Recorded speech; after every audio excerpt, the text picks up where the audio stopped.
your Ponytails podcast. Here we go.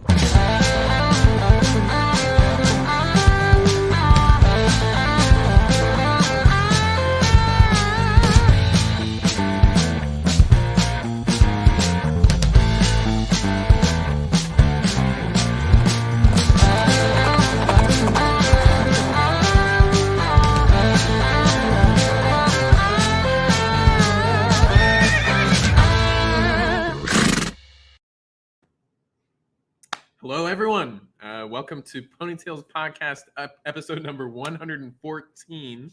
We've got Devin Pughsley in the house. So before I bring him in, just welcome. Yeah, if this is your first time listening, I am filling in for Andres today. Nick Taverdi here, for Summer Bookman. We've been doing some really cool things with this podcast. And again, if this is your first time, just know that you're in for some cool stories, and not just Devin, but everyone else who's ever been on our podcast. This is like their platform to just share all the coolest things they've ever done. So we're excited to have Devin to come in and share what he's been up to since leaving the book field this past summer. If you're a loyal listener, thank you. Be sure to give us a review on Spotify, on Apple Podcasts. Subscribe to us, follow us. Everything you can just to stay involved in this network that we're building, because this network is building.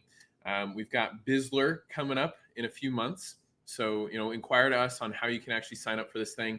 We're heading to Mexico. We love our trips to Mexico, especially when all these drinks are free, quote unquote. So BIZZLER is an all-inclusive alumni getaway from August 15th through the 19th this year in just a few months. It's $1,500, including the cost for flights. If you want to book your flight yourself, it's a little bit cheaper. But yeah, let's get you through our process. Reach out to us. We'll send you a Google form to fill out so you can start reserving your spot. You can create a payment plan too. $1,500 isn't something anybody can just throw around willy-nilly. You just need to pay your initial $50 to reserve your spot. So let's get you signed up today. After BIZZLER, we've got the stable coming up. Other things with our website to make your whole experience of this podcast way more visceral. Ways to buy merch, ways to actually get these monthly perks. Some beverages in the mix. We've got a lot of cool things emerging. So as we bring Devin in here, a huge shout out to our sponsors. Cardinal Senior Benefits is one of our favorites. They've just really seen what we are really creating with this whole podcast. And so Quentin Roberts, he spent 7 summers with the Green Book Bag with Southwestern, and Cardinal Senior Benefits started 4 years ago when Pedro Vega and Nick Dale got together and started in the final expense life insurance industry. So they've doubled, or tripled in growth every single year. They're looking to double again this year. And pound for pound, their agency of 29 book people, as well as a few other agents on top of that, they have the highest level of production per agent in the industry, in the entire country, which is awesome. So these guys do zero cold calling or prospecting. They work from fresh, warm leads where agents are able to make a healthy 6-figure income just working 25 to 30 hours a week. They're doing a heavy push for recruiting right now. And so there's a $500 referral bonus if you were to send someone to us and get you, your friend, anybody you recommend hired by Cardinal. And if we help them hire 5 new agents, one of the people referring those 5 agents will get a trip to Mexico. We'll get you to BIZZLER at no cost to you. So pretty awesome. Feel free to recommend yourself for anyone with solid Southwestern or sales experience, and DM us on Facebook, Instagram. We'll get you connected. So our next sponsor is Will Metcher with Southwestern Consulting. And if you're like me, one of the biggest things that I miss about being in Southwestern is the ability to make like a lasting, significant impact. The reason why book people are so unique, right, is because, when we were college students, we were helping other college students learn the things that most people get in their 30s, 40s, and 50s, right? So if you want to be that kind of person who makes an impact on those people that are kind of in their 30s, 40s, and 50s, become a sales coach. Work with Will. Everyone that he works with, he's one of their most successful coaches himself, as well as Andy Laws, who works with him, Daniel Bercaguero, Anthony Merkel. They're right there in a really awesome part of the consulting space. where they're just crushing it. So you need to work with Will, right? Everyone of the coaches he works with has a well over 6-figure income, an incredible career of lasting impact. So let's get you in touch with Will if that's something that lights your fire. So Elevate Wellness, we love these guys because, man, if you're like me, I go to the grocery store and I'm like, what do I pick out? I know that there's such a thing as healthy groceries. I have kombucha in my cup right here, right? But I also know that there's other things that I kind of cheat on and put too much added sugar in my diet. And so they're really great at breaking down what it is I should be putting on my plate. So that way I can figure out how to, get a better workout in. So I would always go to the gym, not really know how to have progress and track progress, but they have this app that makes it all super easy. And these studs, like what they do is they help you stay accountable to a healthy diet, a healthy exercise plan, and then actually like elevate your life through elevating your body, your mind, and your life in general with Elevate Wellness. So let's get you in touch with them if you're wanting to take your wellness to another level. And we'll see y'all on BIZZLER with shredded bods because of those two, right? Seth and Zane are awesome. So let's bring Devin up in here. This guy is a 3-summer bookman from Kennesaw State, an owl, something of an owl himself, right? not too many schools with the owl mascot, but I love the Kennesaw State Owls, man. It's really cool to have you on. I've heard really great things about you from our manager, Naomi. You're pretty close with Naomi, if I remember right. And yeah, man, she says that you're just like super fun. You helped write this 3-legged dog book with Alex Soto. We highlighted some of those stories on our Halloween episode. And dude, you got, your reputation precedes you a little bit. I know that you got a face there in the Superstar book. You're a top producing book, man. Great work habits and, great character, no doubt. So let's hear about what you're up to now.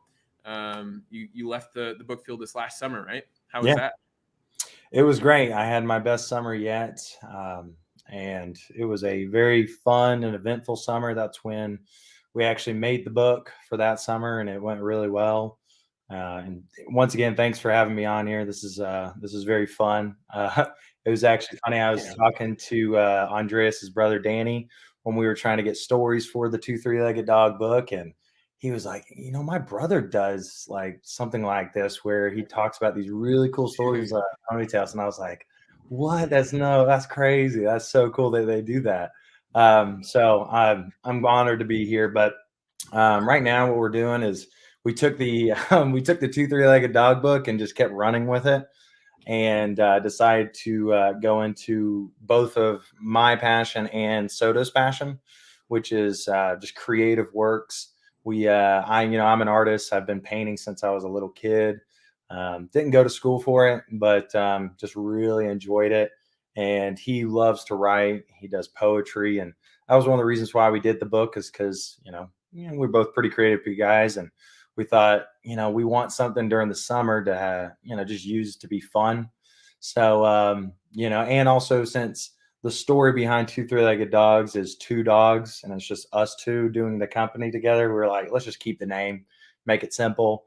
So right now we're primarily into art, fine art, and dude, that's really cool. Yeah. Do you have? I know that not everybody's watching us visually on YouTube, or you can also watch us on Spotify now, which is pretty cool. But do you have anything that we could actually like share on the screen to showcase this work that you're doing? Yeah, I mean, right now.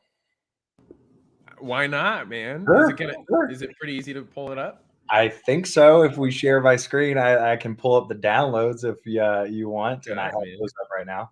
Yeah, let me know if you have any struggles sharing your screen. But dude, I'd love to see it. Okay, so share screen.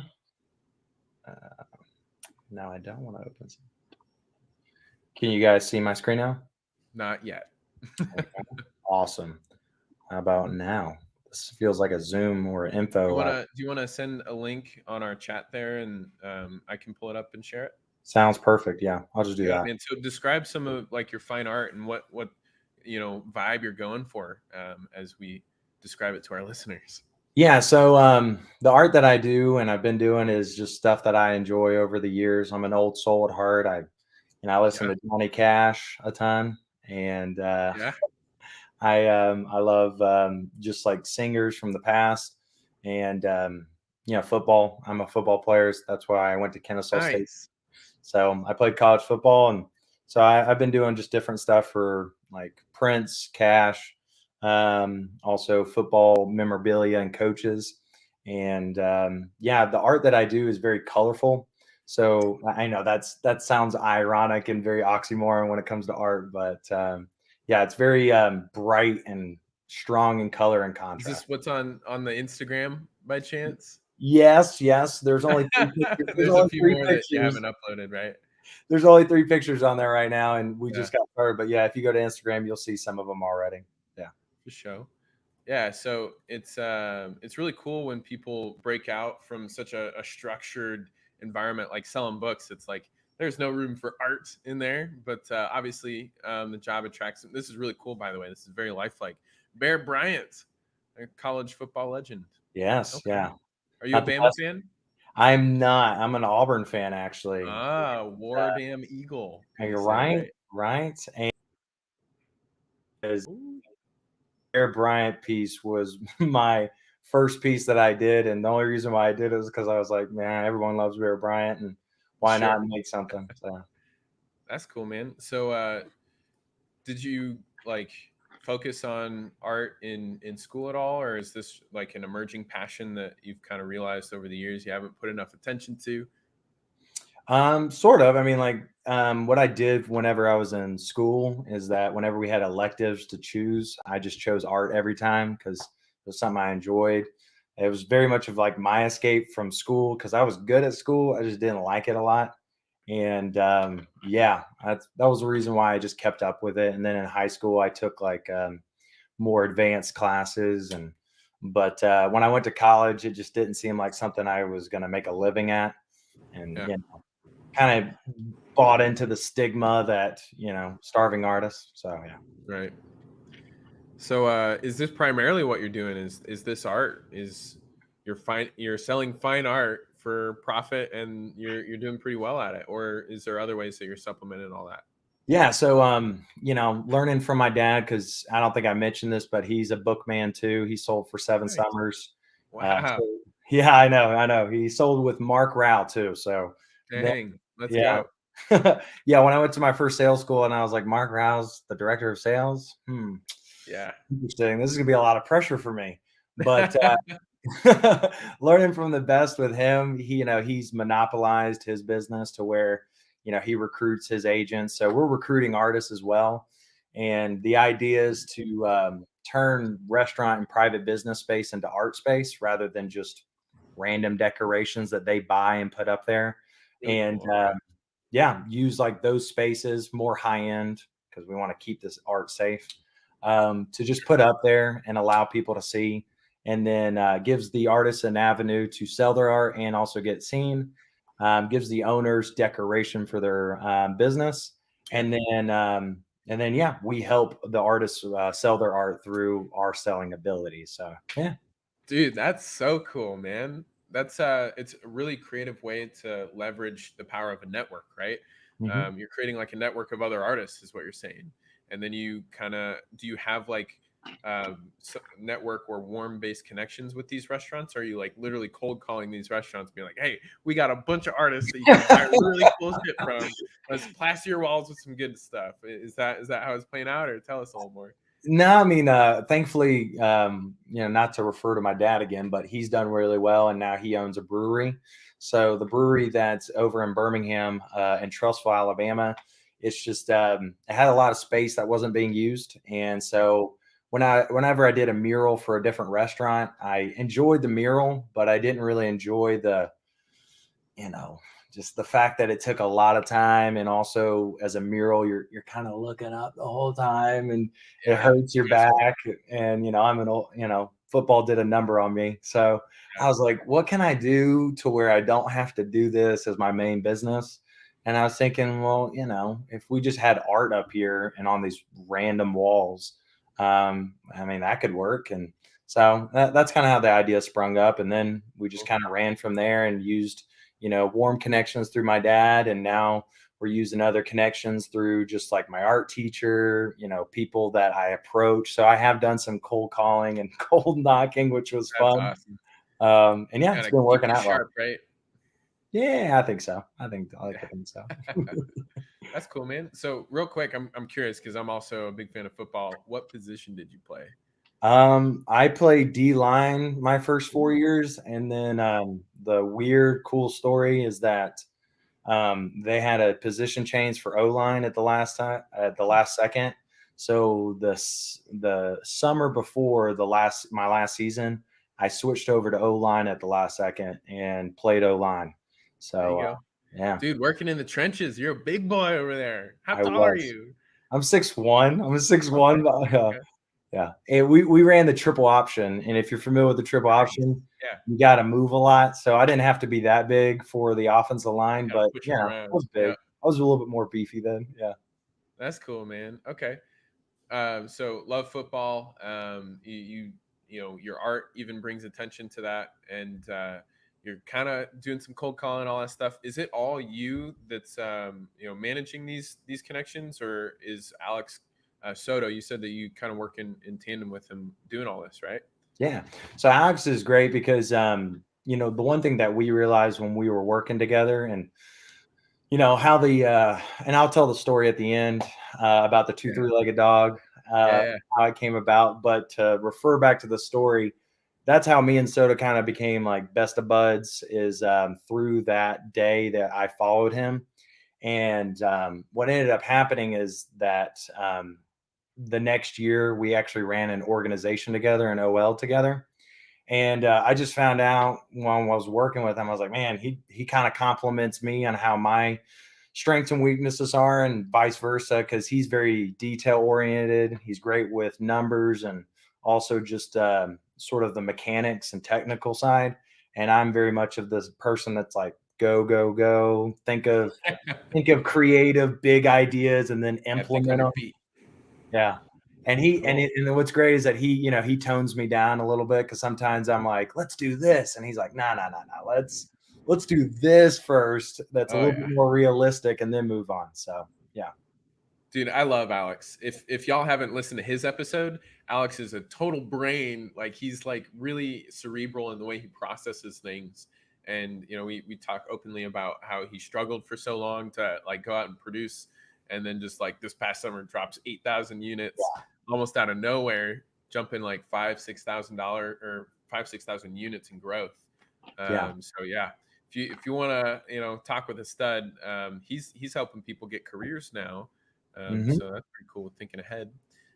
So anyway, what else have you been up to, Devin? I know that being fresh from the book field, there's like certain elements of like leaving the field where you take your time. You gotta like, whoa, I need to chill out. I just worked a ton for 3 summers in a row, and how has that transition been for you? And Um, I mean, it's been tough. I mean, what I've realized after just keeping in contact with a bunch of other book people that left this past summer, is that they're all kind of going through the similar, sort of growing pains, I guess, from the Southwestern mindset to kind of normal life in general. Um, and it's just funny because like people are kind of like, yeah, I'm struggling. And it's like, okay, good. I'm struggling too a little bit just a little on bit, right? just a little bit, because when you're going at 1,000 miles per hour with yeah, and then just No stopping breaks. real quick. Yeah. Yeah.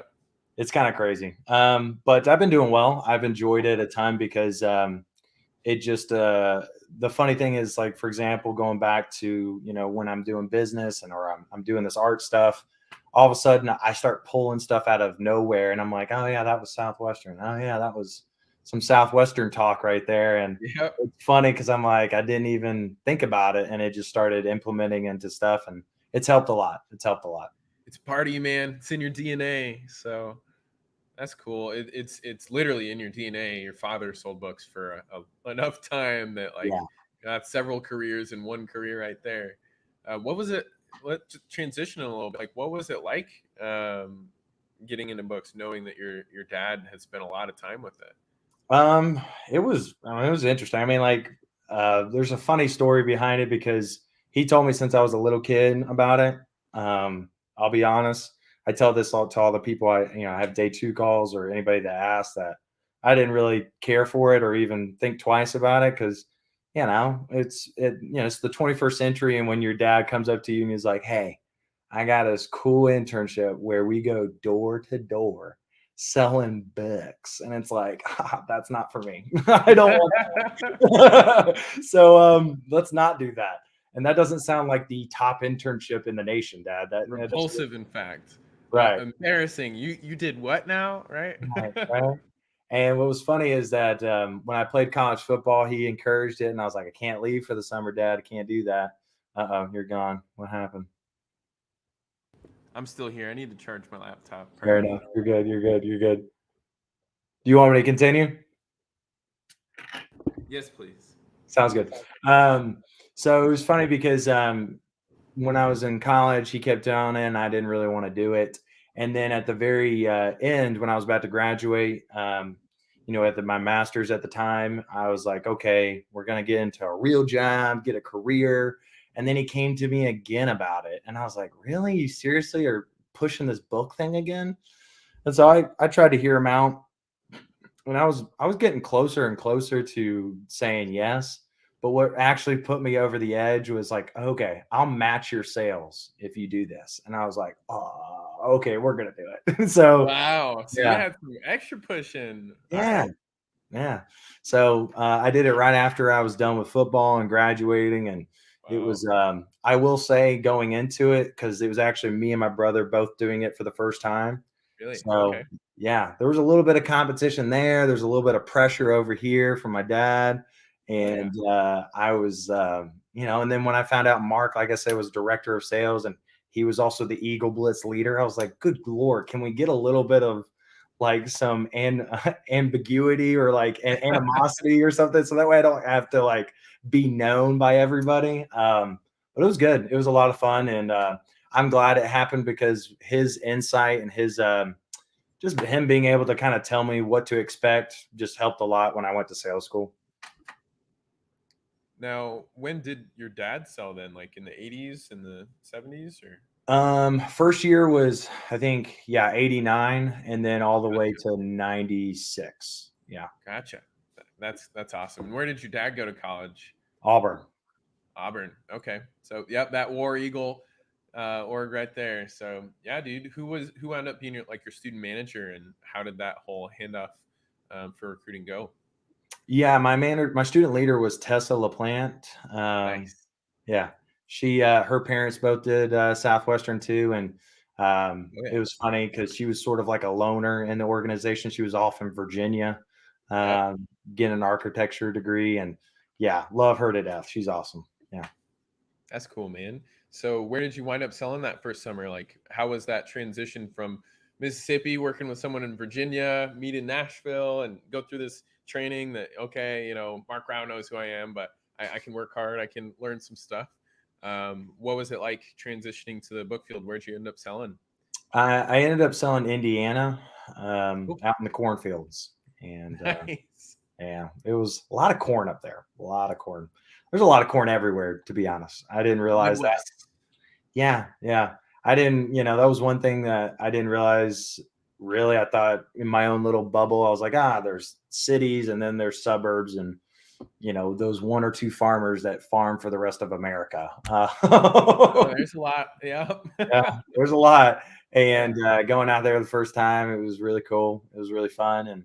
And the transition wasn't too bad. I mean, college football does a good job at making you disciplined and, pretty good at just being able to adapt to any situation. So, I mean, I give it credit where credit's due, and it helped out with that. So that's cool. And when you're out there in Indiana for the first time, I imagine, it's not too culturally different from Mississippi, or is it? Or well, I'm from Alabama, but I went you went to school in Georgia. But Georgia, my bad. I'm sorry. Yeah, same difference. Right? There's a weird state in between there, right? Right. Mississippi, Alabama, Georgia, just lump it all together, right? Like the Midwest, just lump it together. So Indiana, culturally different. Yeah, I mean, the Midwest is just culturally different. I think just the country in general, when you go out to meet country folk, it's super fun because they're usually pretty happy-go-lucky. Sometimes just simple is not the best word, but like No, it's pretty pretty accurate. accurate though. Pretty accurate. Yeah. It's not a great word, but it's pretty accurate. And but you love them to death because they're just, they're super cool, super nice. So Yeah, yeah. down to earth. I like to say. Imagine my first summer, Devin, going from like the Midwest, growing up in Omaha, Nebraska, and like everybody's nice. That you wave as you pass people by, all that kind of deal. I go to Massachusetts for my first summer, and they're just like stone cold. They call themselves massholes for a reason. I was Yeah. actually just talking with Zane Gallagher. He's our fitness trainer, right? He also sold in Massachusetts, and he's just like, I freaking hate that place. I'd never go back. Like everybody in Massachusetts that's nice is not from Massachusetts. You're like, wow, you're nice. Where are you from? Oh, you're from California. You're from Kansas. All these people that go there tend to be happy to be there because of opportunity and stuff like that. Yeah. But what was your experience in terms of like the population of people in Indiana? Was it all just mostly like townies, people who grew up there? Yeah, I mean, it was mainly just townies for where I was at. It was really cool. At the end of my summer, I was staying in Bloomington near the University Yeah. of Indiana. Oh, And nice. yeah, and then I actually drove to my county called Bartholomew. Cool. And it was a military zone for the county, basically.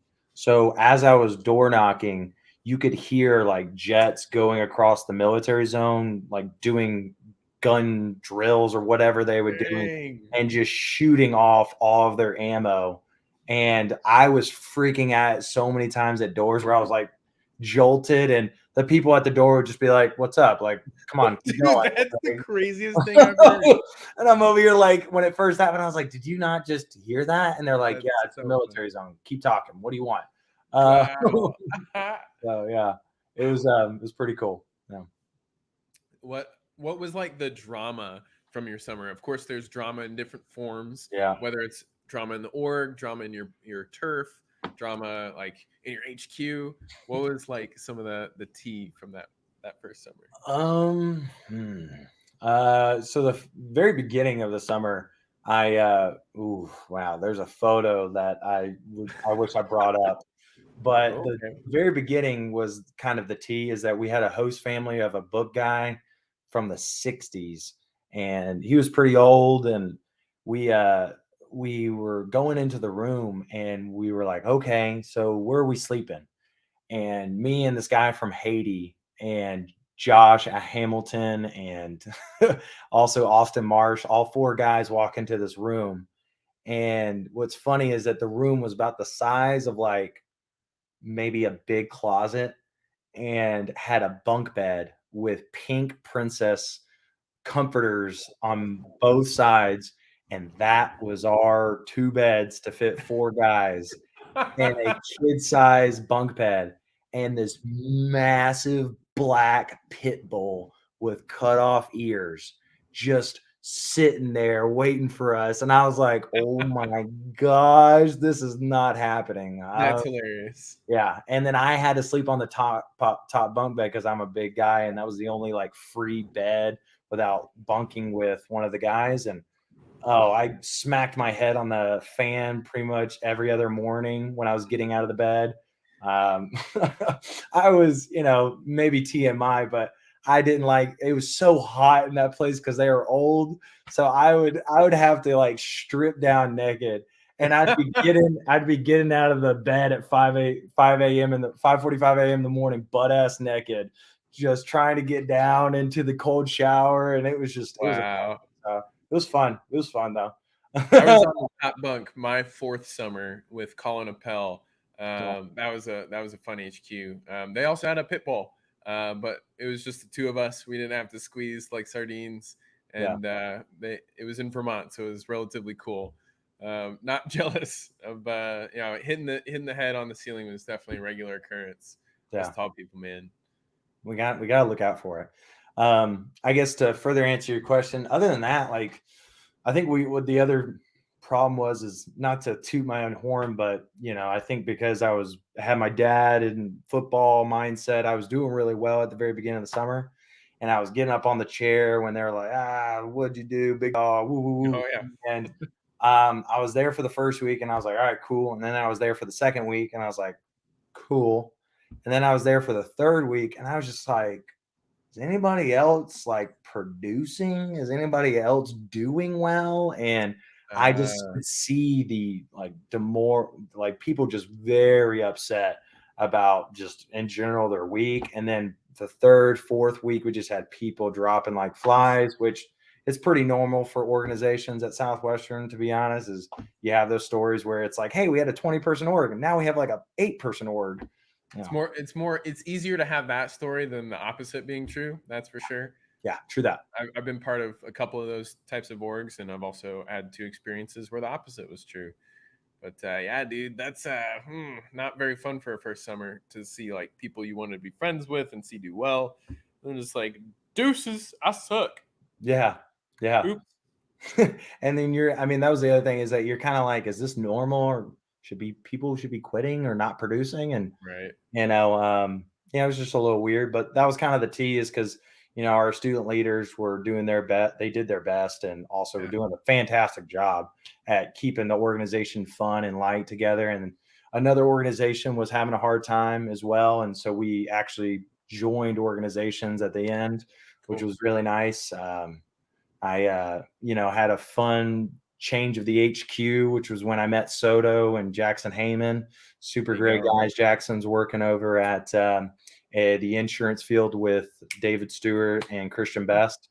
And then changed another HQ at the end of the summer to Christian Best and Martin Polipiak, and they were awesome. And so Naomi was there for a few weeks too with us. So Nice.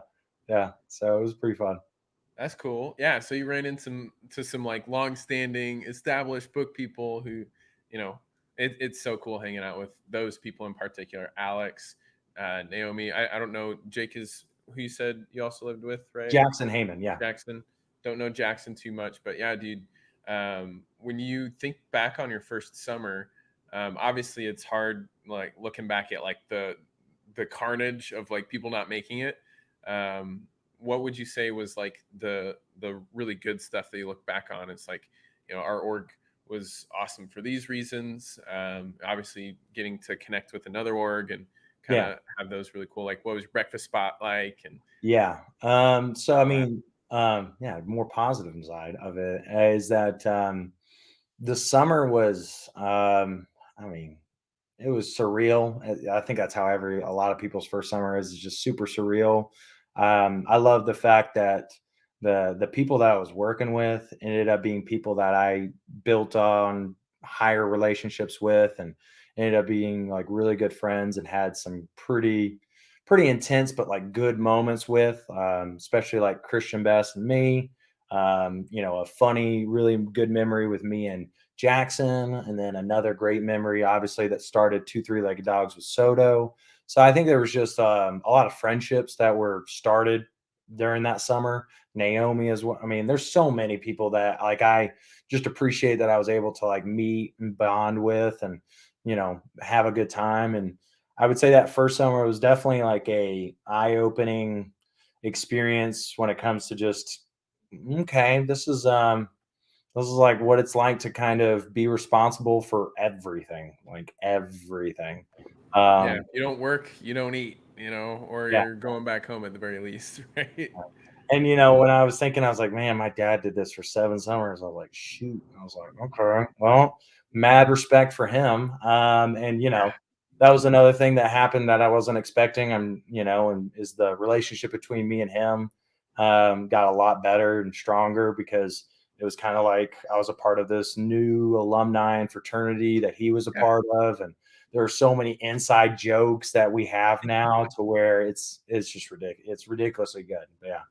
That's great. And your brother did it that same first summer with you, right? Yeah. Did Yeah. y'all like go neck and neck? Did one of you outpace the other? Tell me about this. I'm I curious. we were talking a lot of crap before the summer, and he had done direct TV door-to-door sales Oh, before this, so he was very confident walking into Southwestern. And I was confident because of football and school and just being an sure. older brother. and just the competitive edge or just the competitiveness of me is like, you're not winning. You're just not going to win. Yeah. And so I definitely I blew him out of the water. I just blew him. Okay. Sorry, bro. Yeah. Sorry. Yeah. I mean, like, but we had a great moment at the end of the summer where, he was crying, I was crying, and we, hugged it out and had a good time. And so, Yeah. it was good. It was good.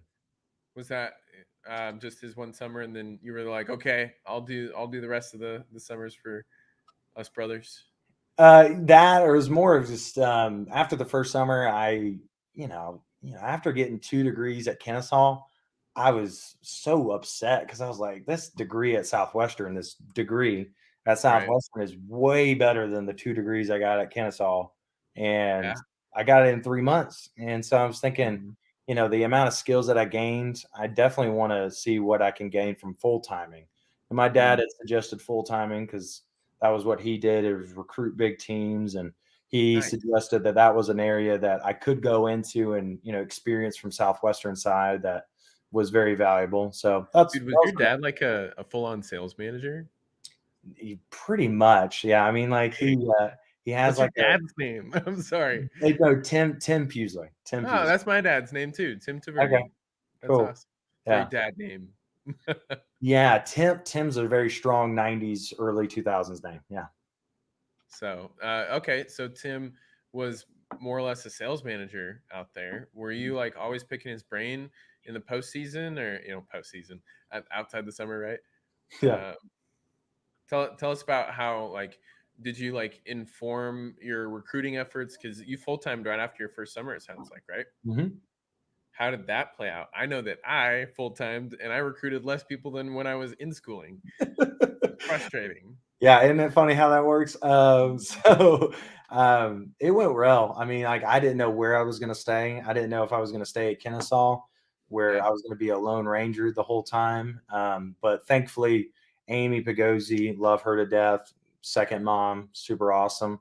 Yeah. She was like, "You're going to go to Florida State," and I was just like, Mm. "All right, Amy, let's do it. I don't care." Florida State sounds cool, and it was funny enough. That's where my dad full time recruited at one point. So Cool. yeah, it was a lot of fun. That's where the other chapter of Southwestern went, and that's where I made a lot of great relationships with some guys. She, a lot of times with book people, you rough it. You kind of do things that Sleep on a people couch here and there, I get it. get rent here, $30 a week from the couch, go for it, and whatever. And so I lived with Ivan and my dog Okay. in this like Danny Navarez lived here too. So Cool. he can attest with just the sliver of bed and room that we had in his apartment. And yeah, roughed it out there for a full timing year, and it was great. That was right when COVID hit, and me and Ivan got really close there too, and it was fun. Yeah. Dang, man. Yeah. So your first summer in 2019. I'll tell you, man, like my first and second summer were the last summers before like the transition to tablets, right? And so I'm like, the Oh. next transition was the transition from pre-COVID to post-COVID, right? Mhm. I was living with some book people in Colorado. Shout out Shane Blick and friends. I was able to like see intimately what was going on in that transition to like doing everything virtual, and then they had like virtual sales school, and then they had like in-person sales school. What was your experience, having such a stark contrast between your first and second, like just your sales schools?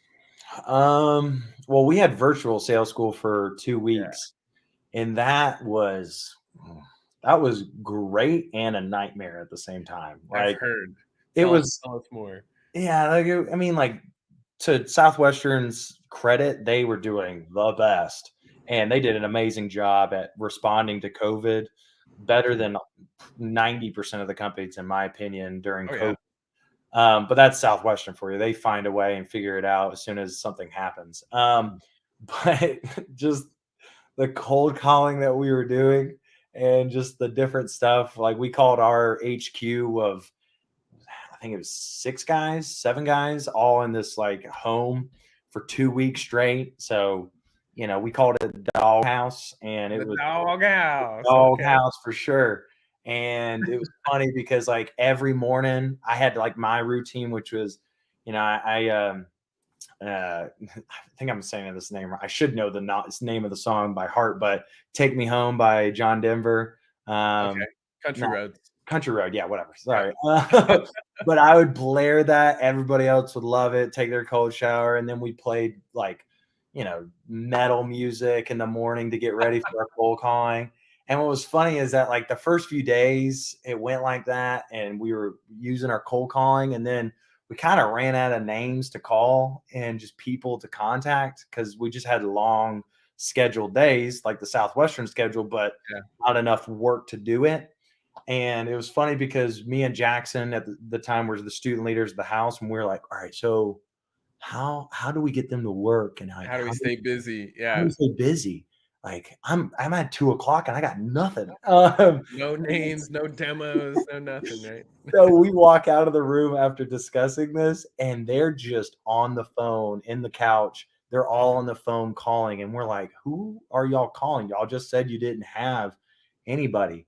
And they're Yeah. like, "We're going from all the way from like the 999 digits in the phone book and just going all the way through." And we were like, I don't know if that's a good idea." And then one of them was just being a goon and just started lying through his teeth like the boiler room. And I'm like, no, no, no, no, no, no, don't do Oh that, my don't do that. gosh. So it was funny, but like I said, it was sort of a nightmare at times. But yeah, it was awesome. That's so funny, dude. Okay, I mean 2 weeks. That shaved off quite a bit because then you had like a shorter sales school or whatever. I Yeah. just remember hearing that like everybody's summer for the last 2 summers was like cut real short. Was that the same case with you? I mean, was it easy for you to grow, or did you like what was your experience with the Um, whole COVID situation? I mean, the COVID situation, it was interesting. COVID helped. I think it helped a lot with the sales. It just hurt a good bit for recruiting because Sure. whenever you're talking to a kid and you're like, hey, are you in this? Are you going to do this for your summer? It doesn't really come across as serious, and also it's hard to get that emotion to you through the screen rather Yeah. than in person. But during the summer, it helped a lot with sales because all these moms and dads were like, I don't have any clue what Common Core math is. Mm, And the need was just very easy to fill, very yeah, easy to fill. So I, absolutely. yeah, I didn't get to miss any weeks because, I wasn't in school. So I just kept selling. There you go. Yeah, dude. You do a great thing, right? And it's pretty clear, especially when people are at a certain point clamoring for it. I mean, there's Yeah. been individual records broken as well as like per rep production has really gone up over the past like year in particular. Yeah. What would you like attribute it to, just like the need being that much more evident, or is there like new ways that you know the sales talk is being delivered, or same sample book, right? As Yeah. far as I know, for the Yeah. last like 10 years. I think it has a lot to do with, at least from what my dad. Funny enough, my dad followed me my first summer. He went out there and he followed me for good old time's sake. And there's a funny That's so story. cool. Yeah, funny story behind that. And we did a whole executive exercise in the morning. But what he What's said, funny in that? yeah, I know, and I agree with him, is that he just said, he's like, man, you guys have a lot more books to sell. Like you have a lot more books to drop in a package than Mhm. what we did.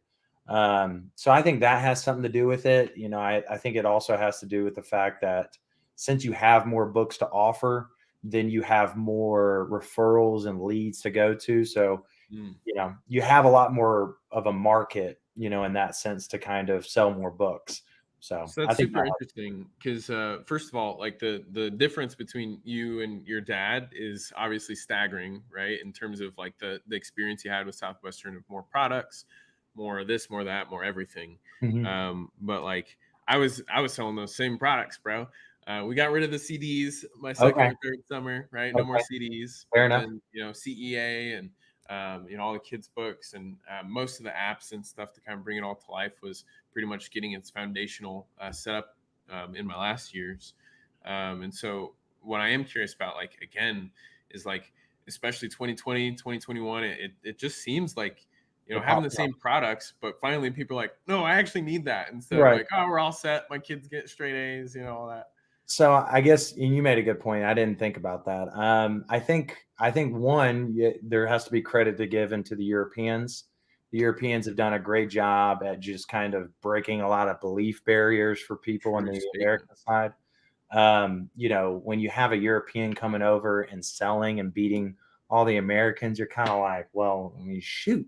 No offense to the Europeans, but if he can talk in English, sort of in that accent, and get across to some country folk what he's doing and effectively, and then drop $1,200 worth of books at the end of a 30-minute sale, or I mean, for them it's like an hour or two, but you know what I mean. For sure.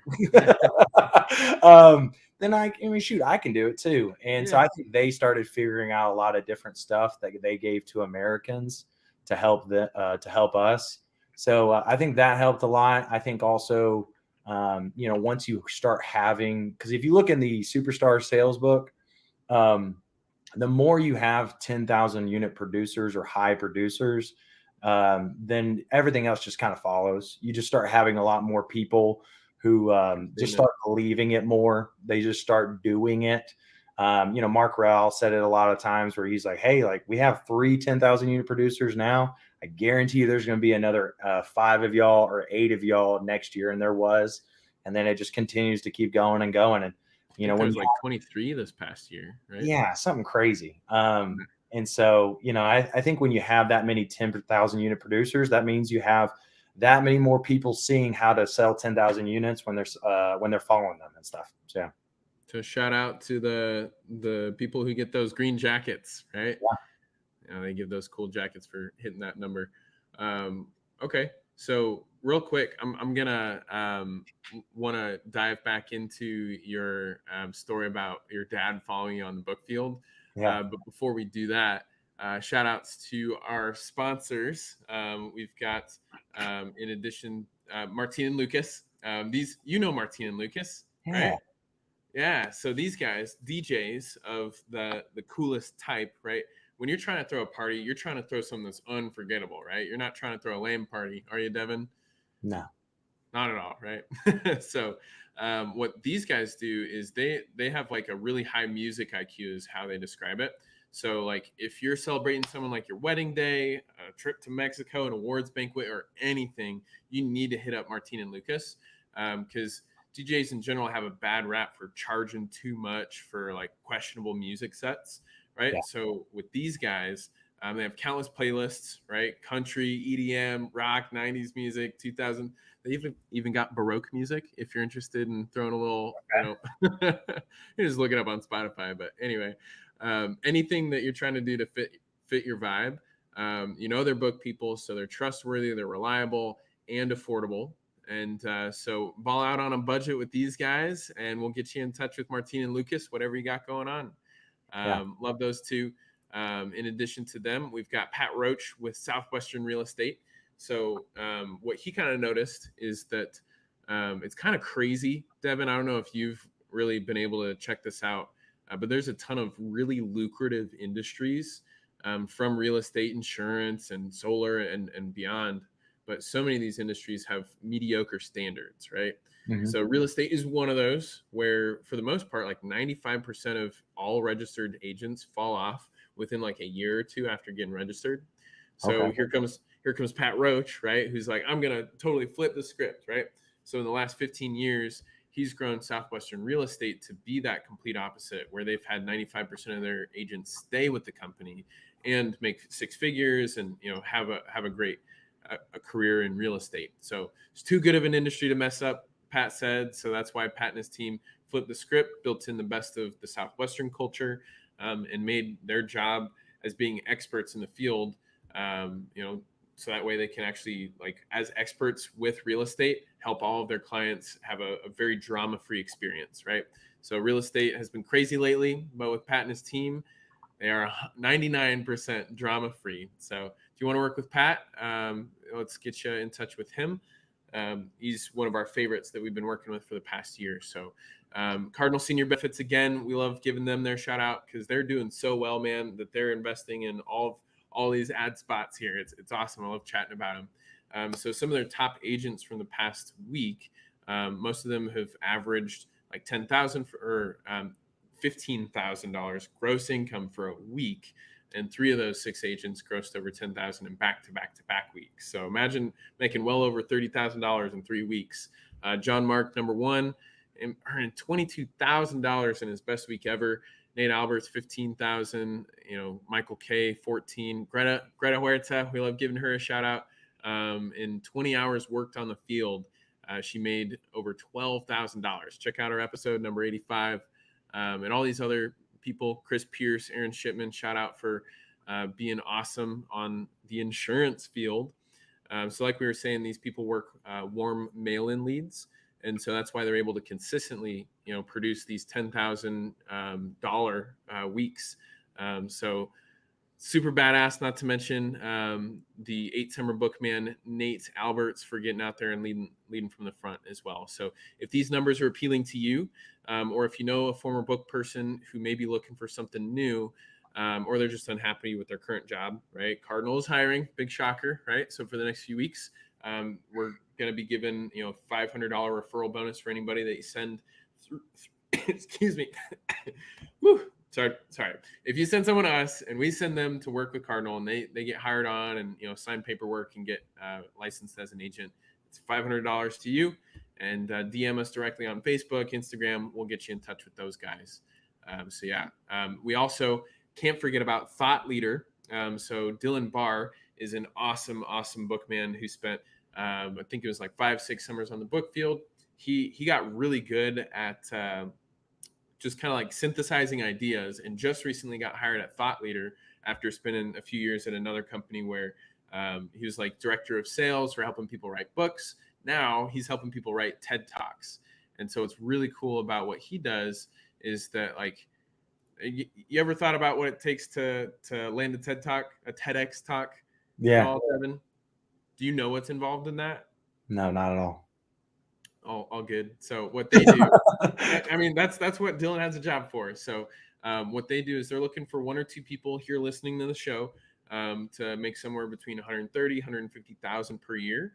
What Thought Leader does is they're like, as an online education company, help people figure out, hey, you want to land a TED Talk?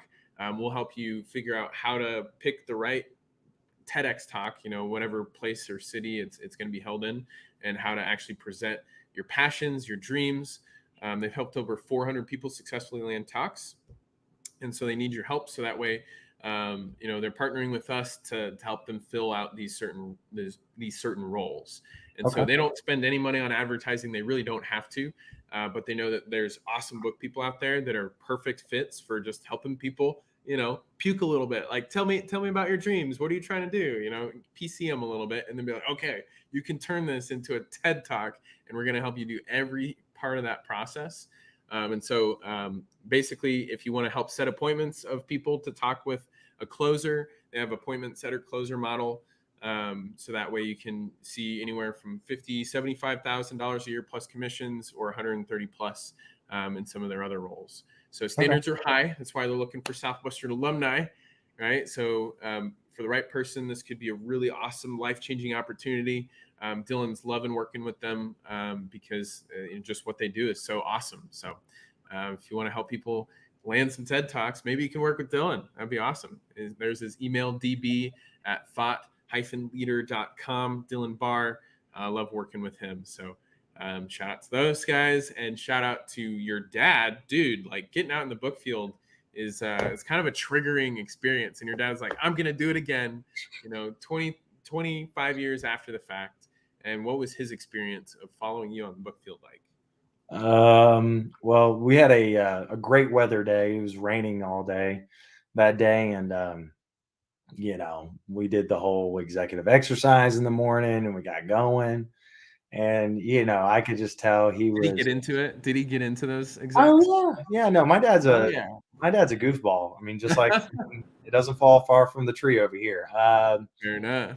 And, we were out there, and what was funny is that he had to wear a poncho, and his poncho that he brought was this big he's 6'4". He's a big guy, like 280. And so he was wearing this big old yellow poncho. So I was making jokes the whole time that I was like, yeah, I got Big Bird over here, and then me right here talking to people, and I That's did awesome. the whole the classic prank where you're at the mom and you're like, he has something to tell you.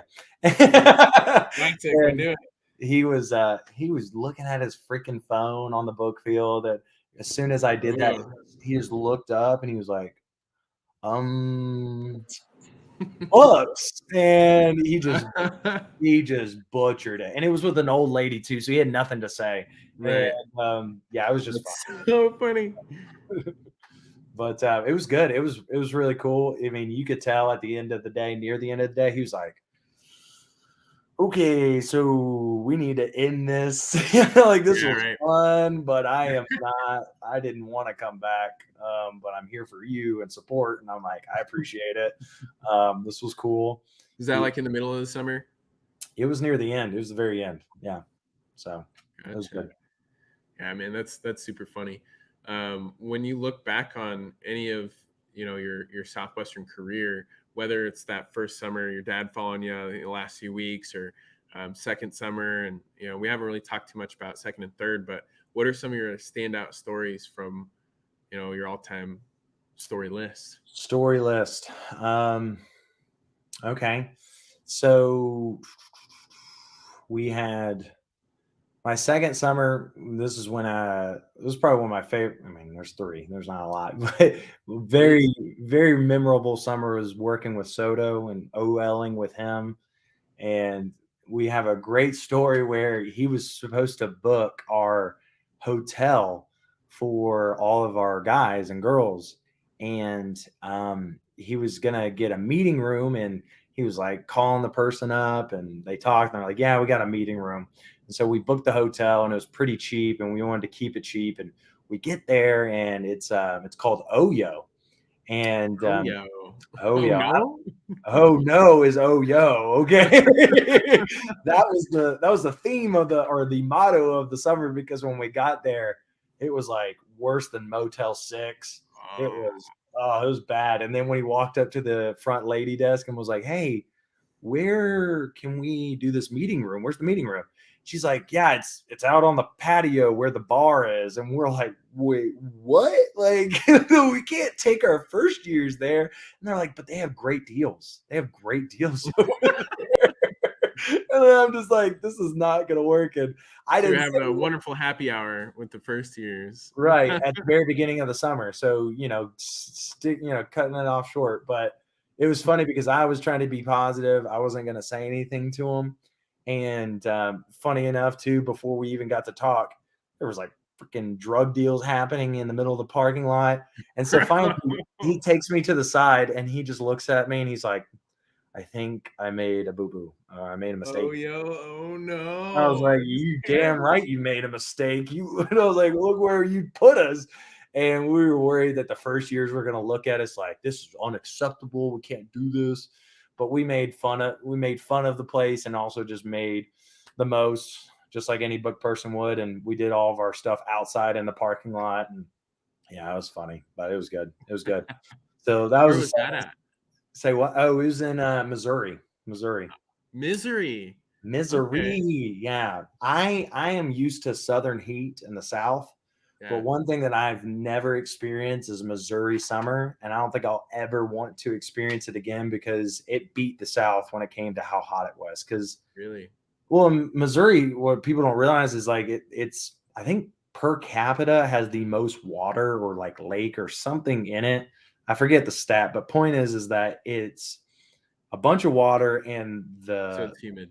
so not just that, the plants around you are like thickets. It's like you can't even see 10 feet in front of the forest because it's that thick. So it's very humid, very hot. And Was this like southern Missouri, like towards the Ozarks? I was near the Ozarks. Yeah. That's super cool. Yeah, I haven't spent much time in that part of Missouri. I've been in like northern Missouri where it's like cornfields and like spread out, So that's what Nebraska is to me, of course, right? Yeah. People sleep on how hot it gets in the Midwest in general. Like it stays humid too. Like doesn't even need to have a ton of bodies of water, but when you have a ton, it's even worse, right? So Yeah. it's pretty hot summer then, huh? That Yeah. second summer. And so I don't know. This so second summer was great in that sense, and how crazy it was. And we the thing that me and Soto always joked about is that our recruiting class, we both had we recruited a bunch of really solid guys and girls, but they weren't really, let's just say, high tier. They And weren't all so there, they but they weren't were all all there. there, but they weren't all there, you It's know? like that Christmas movie where it's like the broken toys and everything. And it's like they're good. They're like, we're here. Like, let's bring them in. And it was funny because throughout the summer, you naturally have people that quit and stuff. Yeah. And we were at week 7. No one's quit. Everyone's still there, but Cool. we're not producing a lot. And so it's like, yo, we're gonna turn these average Joes into something. And we had like only two people quit, and they didn't even quit. We had to send them home, Well, and there you go. we were very proud of that because I think we just built a really great culture. That's actually the shirt I was wearing today because it was easy to wear and it's a comfy shirt. But Yeah. Jackson Heyman, the other guy, shout out to him. He's the one that made it, and we were called the Dark Side. Nice. Yeah, yeah. Reference. Let's go. So we were called the Dark Side, and we had like a chant and everything. I took a lot of football stuff and threw it in there, and they loved it. And yeah, it was just funny. And what was funny about it too, and this is a little bit less PC, but the funny thing is that me, Naomi, Jackson, and Soto, I guess you can't even really consider Soto to be white, but yeah, I knew everybody else was a minority, either Hispanic or Black. And we didn't even realize until the beginning of the summer. We were like, wait, did we just call our name the Dark Side? And like, this doesn't look so good. And we were like, oh, they love it, so we're gonna keep it and just keep going. Hilarious. So, I think I can't remember if it was Naomi or Alex who told me that, but I just thought that was the most hilarious thing. Oh man. So everyone kind of struggled to produce. Did people like come back for that third summer years? Yeah, we had a good amount of people come back for the third summer. How many people did you recruit that second summer to Missouri? I recruited 8 guys, 8 guys and girls. So yeah, I had a team of 8, which was good. And yeah, I mean, I had 2 return. Yeah, 2 return for the next summer, and I had one of them. Like the year were one of the 2 that we had to send home. But all in all, yeah, it was a great summer. Great guys and girls. Jeremy Barrios, he's still over at Southwestern. He's a part of that crew, and so it was cool. Cool. So you kind of had this notion going after every summer, like, yep, I'm doing this again. Yeah, and this is what was it more of like this is what Dad did, so I'm just trying to compete with Dad or myself or now I mean like decision making. So I will say what. What played into your decision making to stick around for at least like that third summer? I just felt like I left some stuff in full-time recruiting that I wanted to get better at. And I also wanted to do, I mean, I had made up my decision at the end of the second summer that my next one was going to be my last one. I had already kind of made up my mind that this was going to be it. And allows you to go all in on it, right? Right. I'm glad I did because it was a rough full-timing year the next year, and it was my hardest summer this past summer. For sure. And then, if I'm being honest, my dad was kind of like, maybe you should like not go for a third summer. And I was like, wow, okay. You really don't want me to do a third summer? And he's like, I mean, like you can, but I don't think you could move on from now from Southwestern. And I was just like, okay, well, I'm going to make my own decision on this one and go for a third summer. And I'm glad I did because that's when we wrote the book, me and Soto did. And that's kind of how we're working together now. And I'm very glad that I stuck it out because it wouldn't have ended up happening if we did. So, yeah. Love it, man. And so you had your first summer that was in, gosh, where did you say your first summer was? I'm sorry. Indiana. Yep. And then you went over to Missouri. Yeah. Where was that third summer? Third one was in Wisconsin. Gotcha. Midwestern AF, man. That's so funny. I was up in New England and you're coming up to the Midwest, what was Wisconsin has like the thick accent that it's like, oh, we're somewhere different right now. Oh yeah, you're here, and like, oh, you came here and turned the wrong direction. And I was like, yeah, I took a right, took a left, and now I'm here. That's so funny. No, Wisconsin, I love Wisconsin. Wisconsin is awesome. That place, yeah. So what'd you say? Sorry, you broke up. Sorry. You can hear me now? Cool. Yeah. I've heard great things from anyone who's sold books in Wisconsin that it's like their favorite state to sell in because everyone's so nice, handing out beers and, talking in a funny accent. So, yeah. I mean, beer, cheese, and brats, it really is beer, cheese, and brats up there. It lives to the hype. It's super green. Like, it's ridiculously green. Which I loved. It was kind of like Alabama, but of the Midwest and North. Like they love their food. They love their football. They love sports. And so I was just like, man, I feel like I'm home, but better because it's not as hot. It's Wisconsin, and this is cool. So Wisconsin, I want to go to one of their Badgers football games at the stadium. You want to go with me? I'm down. Give me a date. All right, cool. If Nebraska, my team is playing them this year at Camp Randall Stadium, you're like so there. We're gonna get murdered again. We always lose. We're not super great at football, but I still love my Huskers. Where in Wisconsin did you sell? Was it around Madison or kind of like north? It was. I'm trying to think. I think it was north of Madison. Yeah, I mean it was about an hour away from Madison. Yeah. Hey man, deep in there. Yeah. Mm-hmm. What was? How did it compare to your other states? I mean, it was a summer. It was just like any summer. It was just like any country folk that's out there. They're really cool and everything. I will say Wisconsin has a little bit more of like they live up to more of that Southern hospitality. That was another reason why it's not Southern. I know that, but like relating back to Alabama, it was very much of like, wow, these guys are all nice and like homebodies, and they want to offer me beer all the time and food and cheese curds. And so I was enjoying it. Yeah, man. What was the standout story? What was like the drama, the standout stuff from that summer? Drama standout. Oh, let me think. There's always drama with this, South when you're running a Southwestern org, right? Right. Like, I mean, if you're not having drama or a story and stuff and during your summer, then you weren't working hard enough, or you weren't doing Southwestern then. Even then there's like drama that pulls up from just like the shame, and more on that later. But yeah, what was it from Wisconsin for you?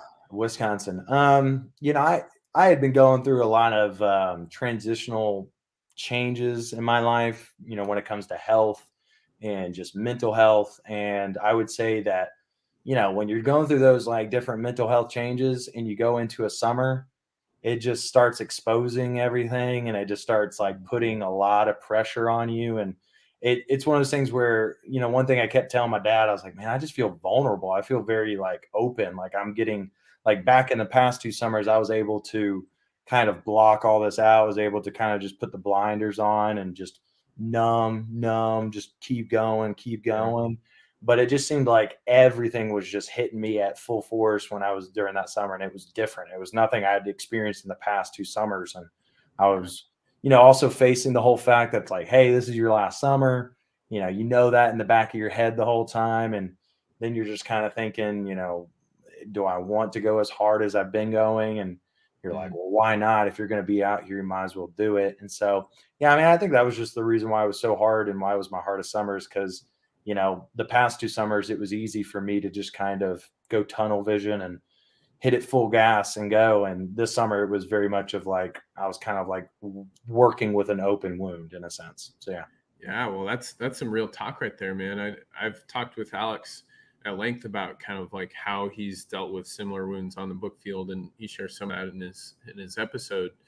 For you, when you talk about that, like I get the sense of like when I'm in a door-to-door setting, especially when I was in my last summer, and just feeling like I was in that fishbowl, right? Everyone's like, this is the guy who's casing houses. This person's terrible. Like and you always have to like fight an uphill battle to prove yourself. And Mm-hmm. it's just like, cut me open, and like I'm just trying to help you, and you're like telling me no.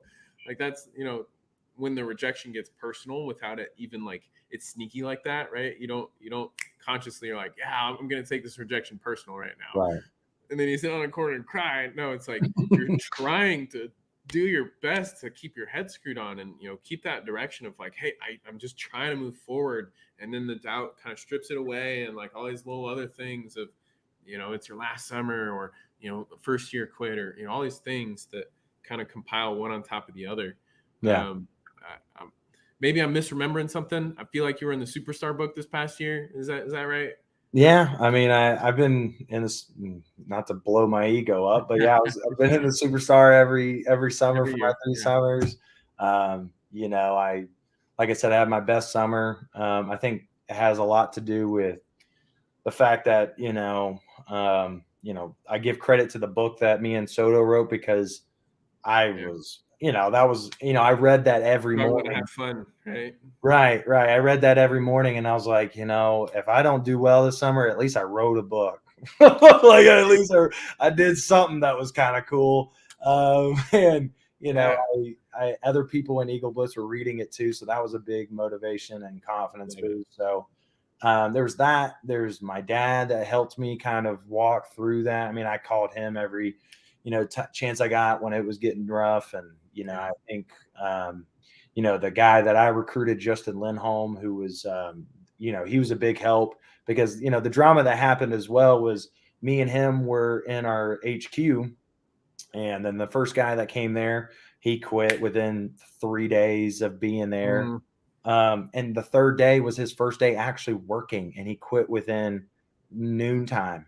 And we were like, dude, get out of here. Like, you just get out of here. Oh man, We didn't say that. they're not even that mean up here in Wisconsin. Yeah, Come on. exactly. You didn't even work 2 goal periods, and you're quitting. Jeez. Yeah, and he saw me have like one of my best days on there, and I was just like, yo, like if I can't prove to you that you can do this and you quit within 2 periods, you need to get out of here. I didn't say that, but like, I wanted to. Right. And then we had another guy come in. He quit within another 2 weeks. So me and Justin were kind of thinking, is it us? Are we the ones that are scaring him off? And That's a real legitimate concern sometimes, man. I know it. So we were kind of like, we're the common denominator. And so he helped. He helped in the sense that he was a cool, great first year. He worked really hard. His dad sold books as well. Cool. So he understood it. And me and him just were kind of bonding in the sense that we're the only ones at this HQ that like to stay and be here and work. And so Yeah. that was super helpful. And, it was a great HQ as well. The Stecks, I don't know why I mentioned their name like them, but they're amazing family up in Wisconsin. That gosh, what's your first name? Abigail Steck, or what's? I think so. Yeah. Yeah. Okay. I remember coming across. I never worked with this person. Probably saw her at like a GRS too, and that's it. But that's cool. Look at that network. Let's go. Cool, yeah, right. And and then other than just normal COVID drama from still going on, that was about it. I think there was just a bunch of, at the time, it wasn't just COVID, it was a lot of riots that were going on over in Milwaukee. And was that 2021? I mean, it's just this past year, yeah. So 2020. Okay. Yeah, because I remember that, like, what happened in Milwaukee had like an extended life, because there was like stuff that happened in 2020 and then again in 2021 with riots. And yeah, very, dude, I can only imagine what it would have been like to sell emotional sales of like your kids and their education while there's all this stuff going on politically, people burning down cities, people concerned about issues, structural issues with the world. It's like, what kind of world am I bringing my kids into on a daily basis when I drop them off at school? Dude, like that's again, I'll bring light to it. It's a really cool thing that you got to do past couple of years for all those families. That's awesome, man. Appreciate it.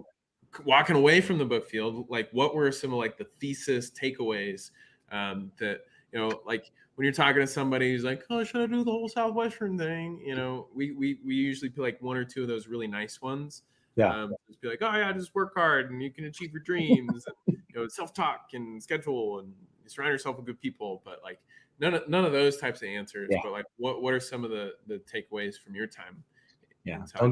Don't give you something that you can put on a poster yourself. So I would say some of the biggest takeaways were, when I tell people about it, like, I mean, it's not a sales company, it's a self-development company. It's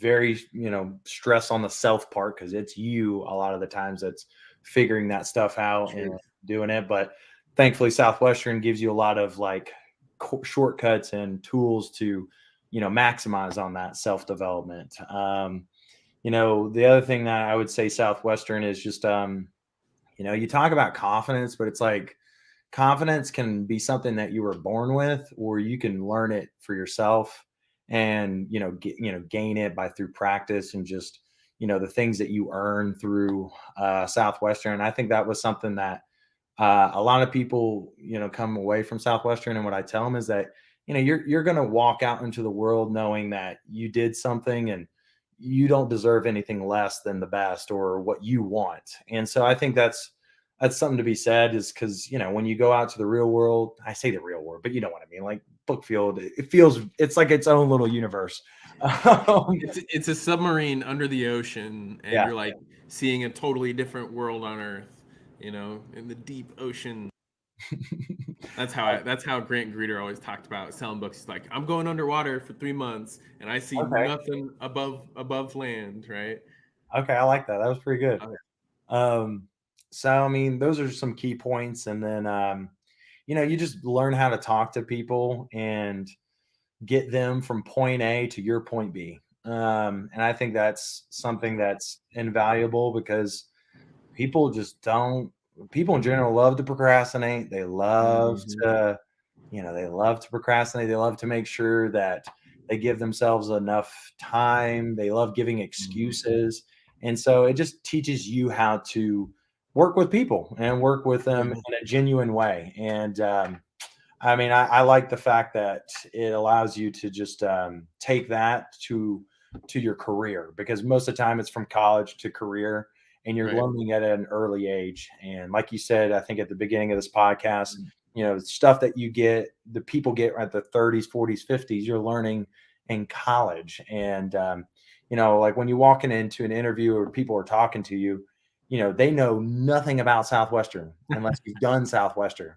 And it's hard to be like, yo, I'm hot shit. Like, I did Southwestern, but you have no clue what a unit is or what YOUNITS, because your units, right? Yeah. And but you can tell that there's something different about me and all the other people that you're trying to consider for this job. And the reason why you can tell that is because I developed it at Southwestern. I was able to form that. So there's other great things. The only other thing I think I can take away, probably more important than all of that, is just, the people that you get to work with at Southwestern. It's kind of like it's a good weeding out process of the, you can call the bullshitters, the say, I'm going to say this, I'm going to do this. And you actually get to work with people that say what they're going to do and do what they say. And I think that's hard to come by, especially now. So, yeah. And when you like spend time with people so focused on that action and like doing what they say they're going to do, you also wind up dealing with people who have like higher standards in general. Right. That's like the whole habits thing that we're always like preaching to first years in the business of like, hey, be on top of your sleep schedule, your poop schedule, like your reading schedule, your eating schedule, like all these things that build the foundation of a well-lived full life. Right. That, I remember being a manager and always asking first years, like, what'd you learn this summer? And it's like, there's a lot of hours in a day, most of the time college kids are taking naps at 2 p.m. or something like that. And no, you're just struggling to get to the next house to set up a good gravy in the book field, right, at 2 p.m. So there's a lot of really cool parts of the character that get developed through that crucible of like, yeah, we've got a rigid schedule, we got habits, we've got like a self, not just a self-talk, they give you pointers on that, but a sales talk that, dude, there's so many people whose minds are like morphed around, hey, if you want this, you can do this. If not, like, that's okay too, and like that buying atmosphere is like, again, part of our DNA. It's part of who we are as people. Like you also talked about how people love to procrastinate when we're selling them something. What we do is like we snap them into focus, right? That's like what's really cool of doing so many presentations is you're literally just grabbing attention all summer long. You're just like, hey, I don't care, lady, if you're not interested, just look at this, and then you'll know for sure if you're interested, right? Right. And it's such a it's a hard thing to do, man. And shouts out to everyone getting ready to go sell books this summer. Yeah. Like my roommate Bryce and a few other people that I'm close with. So how does it feel seeing people go out for the summer, but you're not, Devin? Refreshing. I mean, that's not the right word, is it? So no, I it's one of those things where it's kind of like football for me. Whenever I was playing college football, it was, I mean, like the cool thing about college football at Kennesaw State, what we did is that we started a football program from scratch. They didn't have one. And so the work ethic was ungodly. It was bad. Like it was rough. Let's just say that. Like for a whole season, we practiced without playing a game because they don't allow you to just jump into a season. Yeah. And you were at the start, bro. That's crazy. What year was that?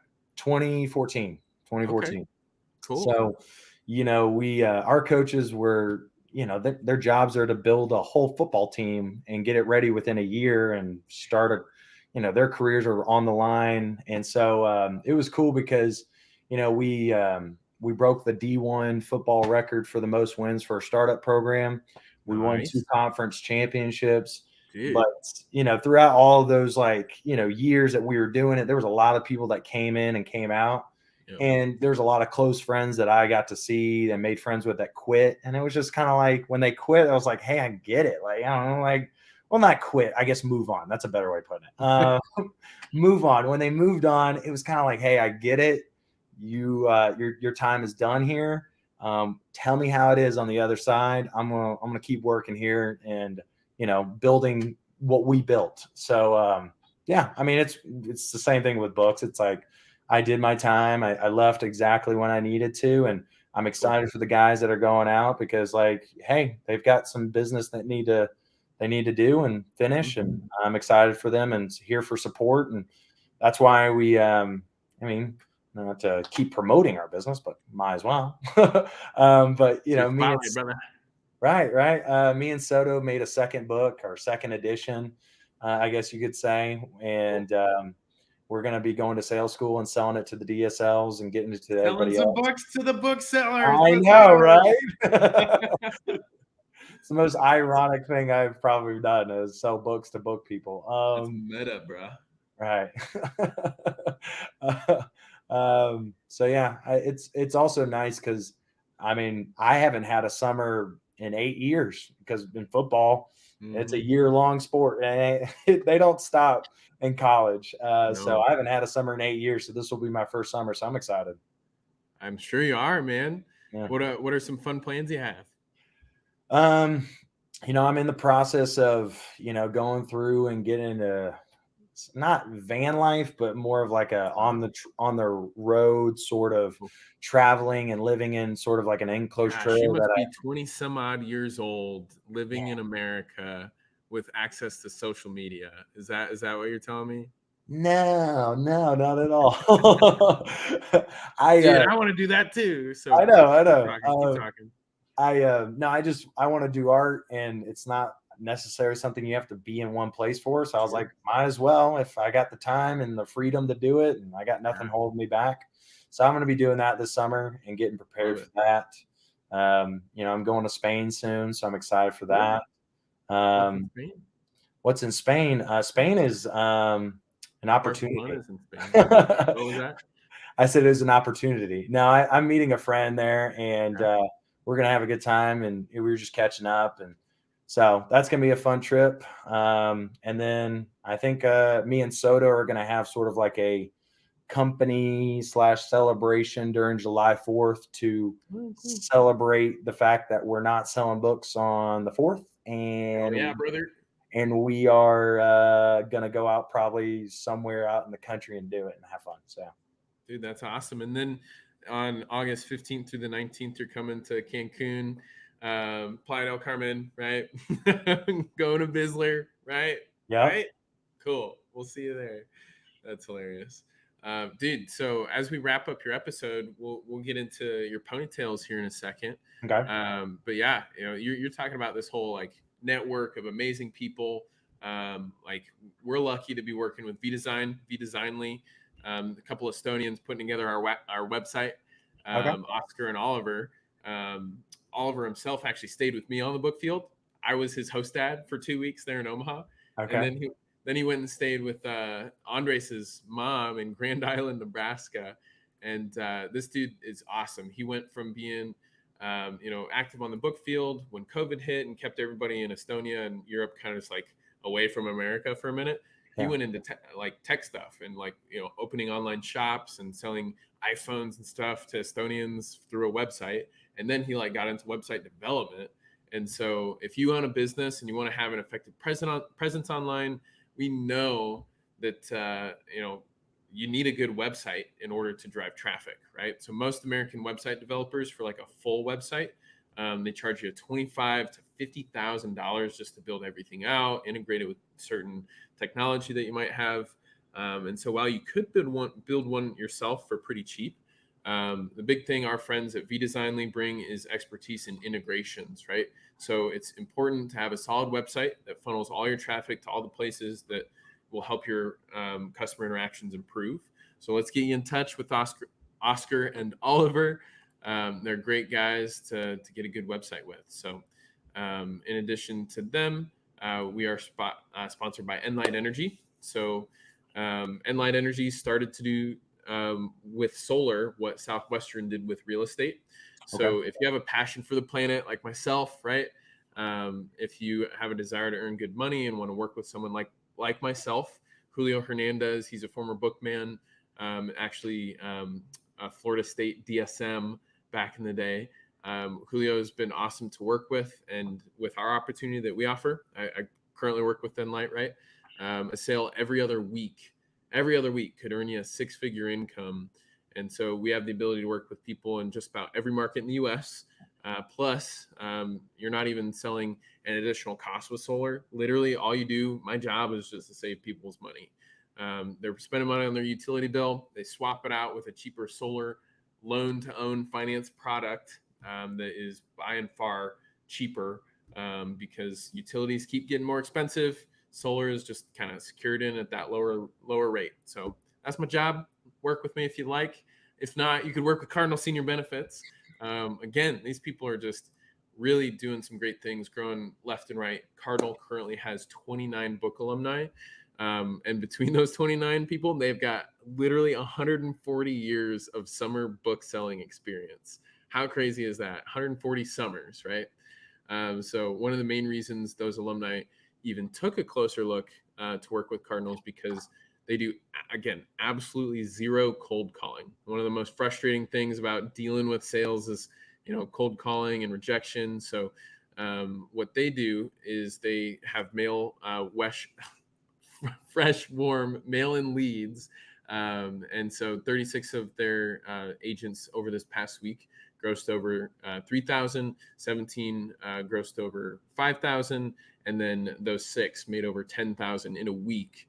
And the average time spent in the field is 25 to 35 hours.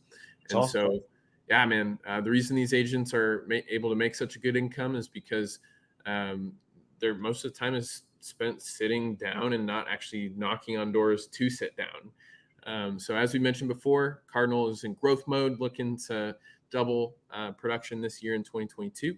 So if the idea of making a really good ROI on your time sounds appealing, send us a message. We'll get you over to Cardinal.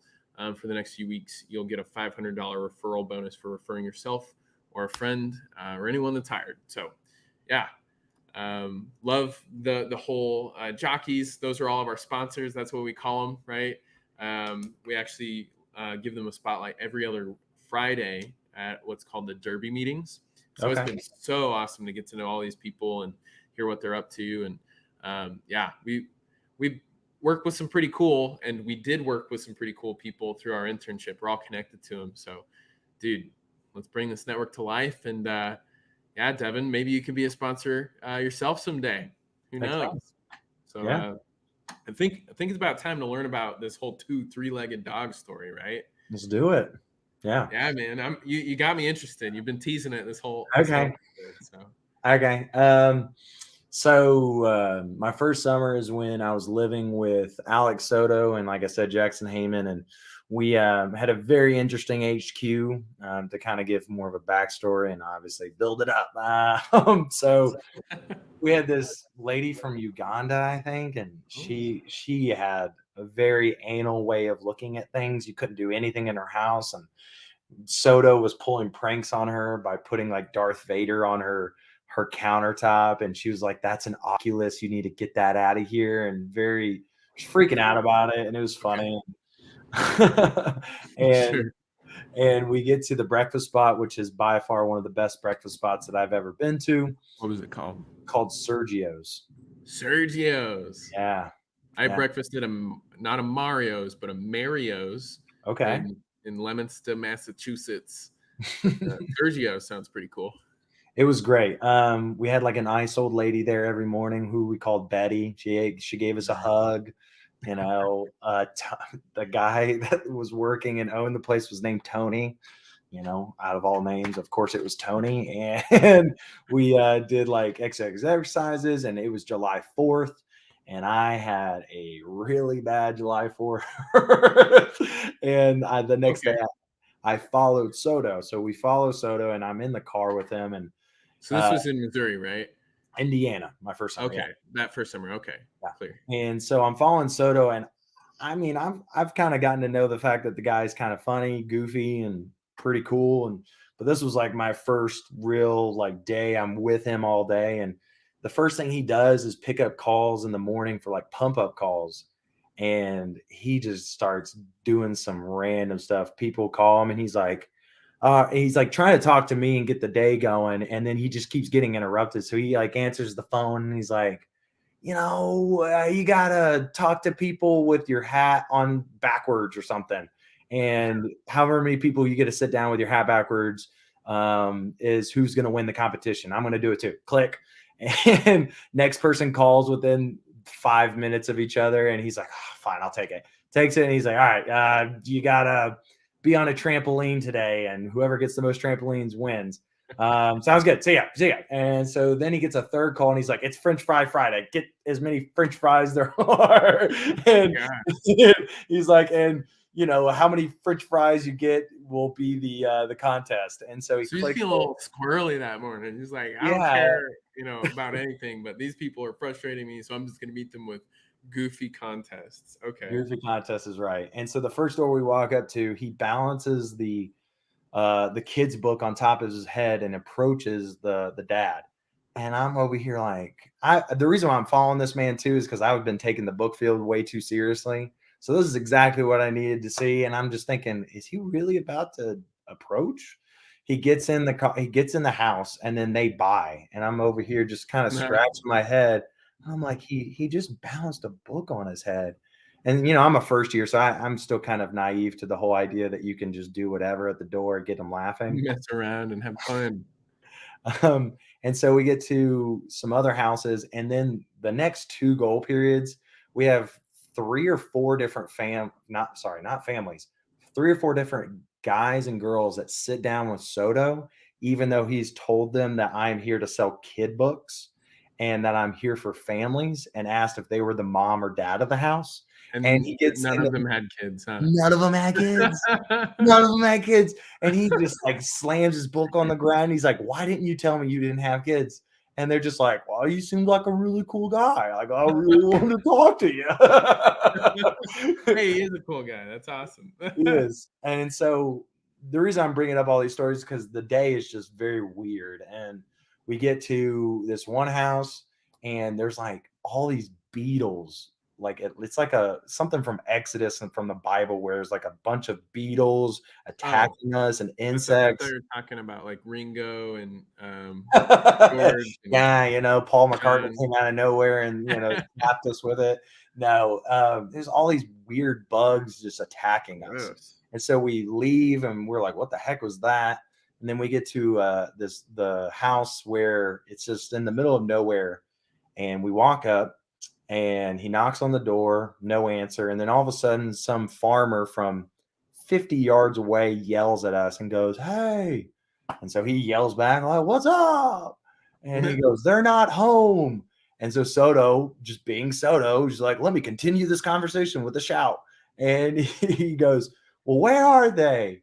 And he goes, they're dead. Oh my God. And Okay. so it was, so he goes, okay.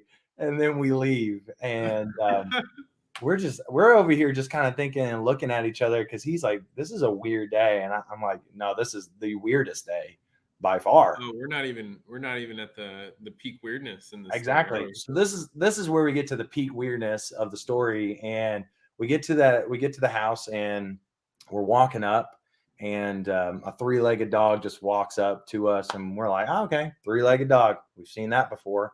And 10 seconds later, another 3-legged dog walked up and we just go, what the? And looked at each other, start busting out laughing in the middle of the front door. The owner walks out and is looking at 2 college guys just laughing their ass off in the front of his house for no reason. And he asks Soto. Soto does his approach and tries to explain what he's doing.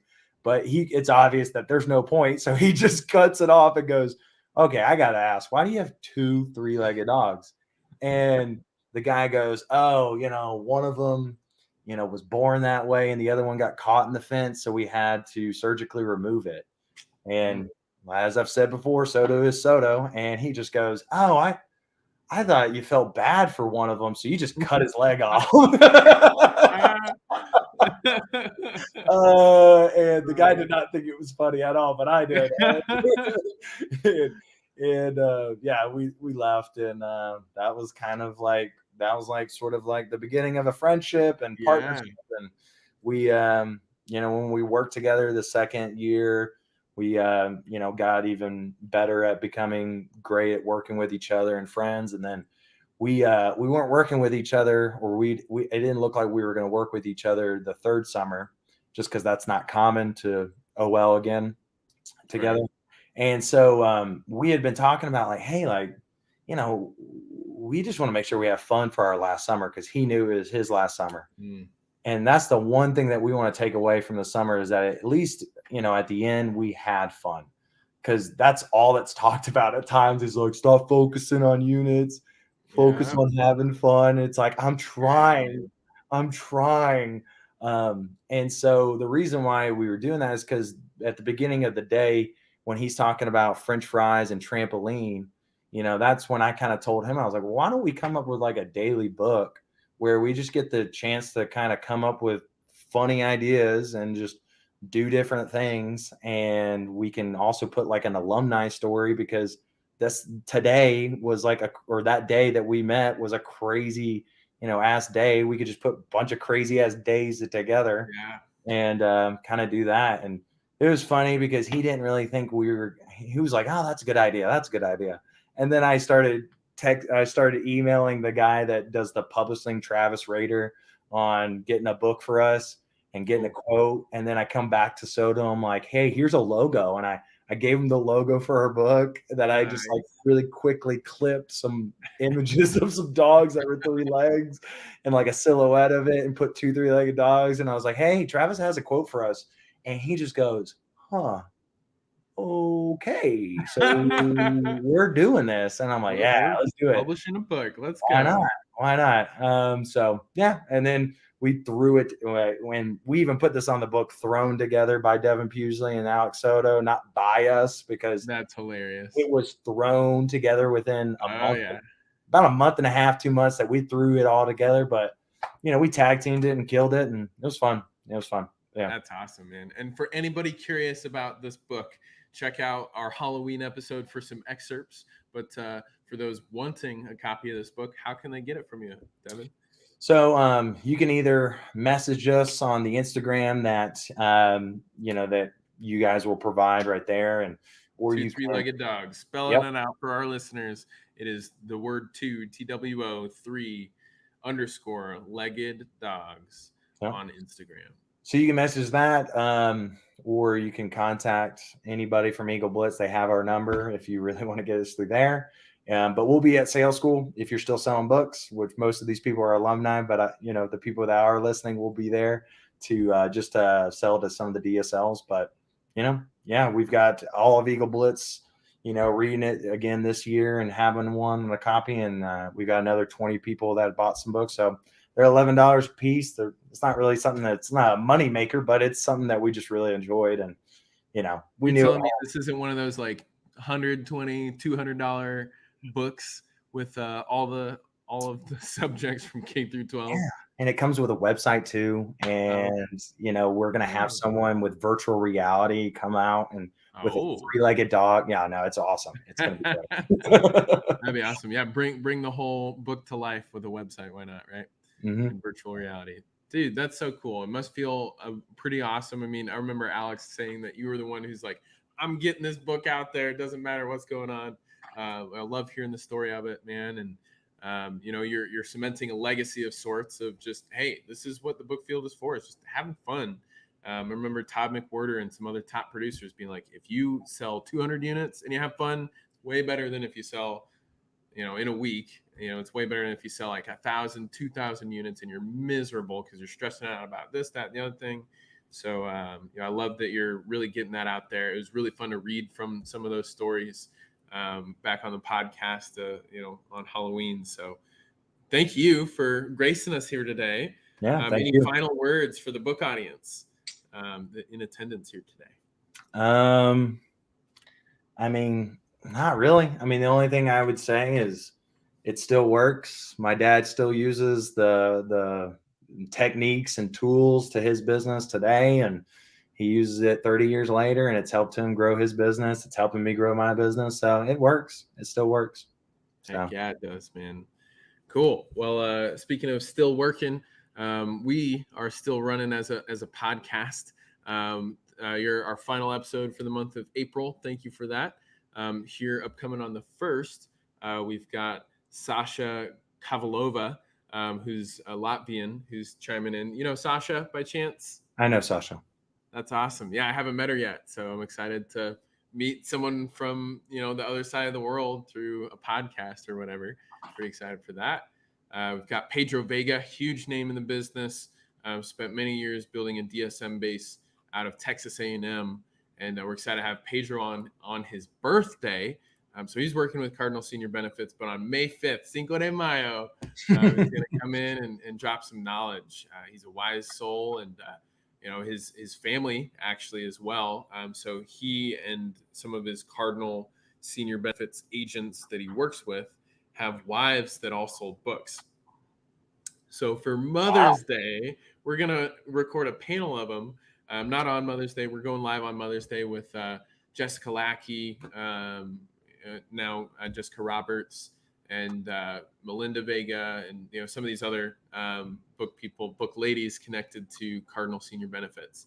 And then after that, we've got like Christy Skalski, Adam Liebler, Amber Lee Kessler, Joni Bickness, and there's some really cool names, really cool stories that we're excited to share here on the podcast. So if this again is your first time tuning in, stick around. We've got plenty of not just conversations to happen on a podcast, but really cool perks that come from supporting the podcast.